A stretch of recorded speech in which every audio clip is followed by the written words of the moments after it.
Car దిగేందుకే కవిత నిర్ణయం చేసుకున్నారా? కొన్ని రోజుల క్రితం బీఆర్ఎస్ పై ధిక్కార స్వరం వినిపించిన కవిత ఇవాళ మళ్లీ అవే తరహా వ్యాఖ్యలు చేసి తనకు రూట్ క్లియర్ చేసుకుంటున్నారా? ఇవాళ కవిత చేసిన వ్యాఖ్యలు ఈ సందేహాలకు బలం చేకూరుస్తున్నాయి.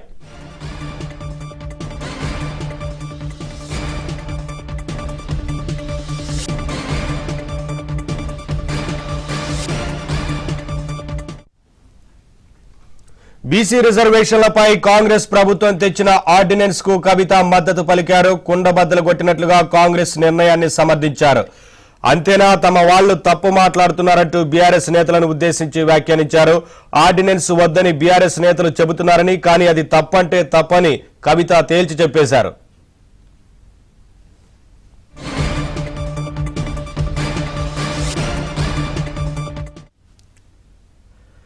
తీన్మార్ మల్లన్న వ్యవహారంలో బీఆర్ఎస్ నేతలు తనకు మద్దతుగా మాట్లాడకపోవడంపై కూడా కవిత స్పందించారు. తనకు బీఆర్ఎస్ నుంచి ఎవరు మద్దతుగా మాట్లాడకపోవడం వారి విజ్ఞతకే వదిలేస్తున్నారని చెప్పుకొచ్చారు.